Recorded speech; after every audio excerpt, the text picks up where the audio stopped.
आज एक कुछ खास टॉपिक जो बच्चों को अक्सर कंफ्यूजन रहता है ना। एकदम छोटी सी पॉइंट है, ध्यान से सुनिएगा। 5 मिनट के अंदर ये कंसेप्ट आपके दिमाग के अंदर है। यस और नो। ये बात करते हैं क्रोमोजोम्स के ऊपर। क्रोमोजोम्स से पहले छोटी सी बात करते हैं, वो क्या है ध्यान से समझेंगे।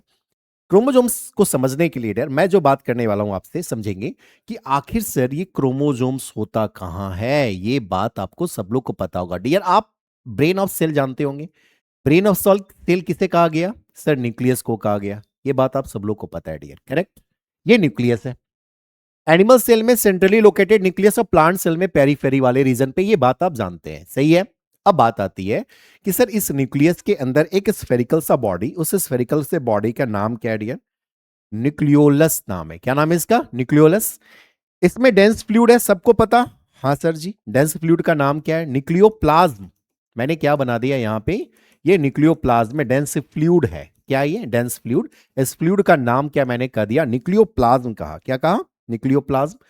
और इस न्यूक्लियोप्लाज्म में डियर एक फाइन थ्रेड लाइक स्ट्रक्चर होती है जिसे हम क्या बोलते हैं? सबको पता है, कमेंट सेक्शन में जरूर बताइएगा। Chromatin fibre.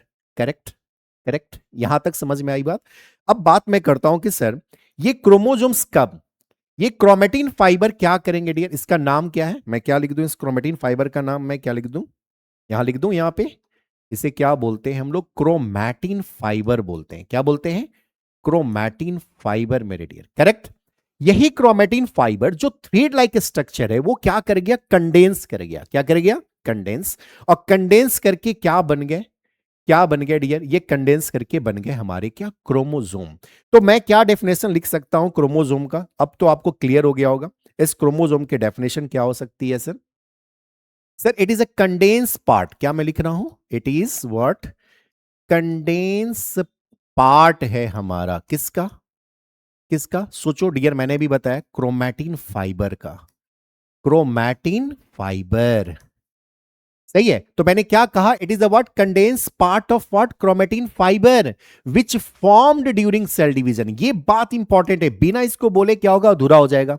Which formed during कब? Which formed during my dear क्या? Cell division. Which form during what I am saying? Cell division. क्या मेरी बात समझ में आ रही है इतना? मैंने कहा क्रोमोसोम्स क्या है sir? It is a condense part of chromatin fibre which form during cell division. पहली बात। जैसे क्रोमोसोम्स का डेफिनेशन आपको क्लियर हो जाता है, अब इसमें आपसे पूछा जाएगा कि बताओ मेरे डियर इस क्रोमोसोम्स में कितने हमारे पार्ट्स हैं? किस चीज के बने हैं? ये डीएनए है और दूसरा हमारा क्या है? हिस्टोन प्रोटीन है। क्या है? Histone protein. क्या आप सब लोग को पता है डियर कि डीएनए की परसेंटेज कितनी होती है? कोई बता सकते हैं? मैं कमेंट सेक्शन में जरूर बताइएगा। इस डीएनए की परसेंटेज होती है डियर कितना? मैं बता दूं 40% आपका डीएनए होता है, करेक्ट। और हिस्टोन प्रोटीन की परसेंटेज कितनी है? 70%, करेक्ट। ये बात समझ में इतना आ गया? आगे सुनिएगा ध्यान से। जब आप सेंट्रल डॉगमा के ऊपर जाएंगे, molecular basis of inheritance chapter के अंदर, correct. Central dogma, central dogma में आपको बताया गया है डियर कि जब डीएनए वापस अपनी कॉपी बनाता है, यानी डीएनए से जब डीएनए बनता है, तो इस डीएनए से डीएनए को बनने को क्या बोलते हैं डियर? रेप्लिकेशन बोलते हैं। क्या बोलते हैं? Replication, correct. जब अपना डीएनए क्या करे? खुद कॉपी बना ले, तो that is called replication.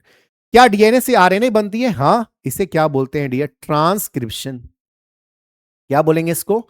Transcription. क्या ये पॉसिबिलिटी है आरएनए से डीएनए बनने का? हाँ है। जब आरएनए से डीएनए बनता है तो इसे हम लोग क्या बोलते हैं? Reverse transcription. क्या बोलेंगे? Reverse transcription. और इस आरएनए से बनता क्या है डियर? प्रोटीन। क्या बनता है डियर? प्रोटीन। तो इस प्रोटीन को बनने को, मैंने प्रोटीन लिखा है, इस प्रोटीन को बनने को मैंने क्या कहा सर? इसे बोलते हैं ट्रांसलेशन। क्या बोलते हैं इसको?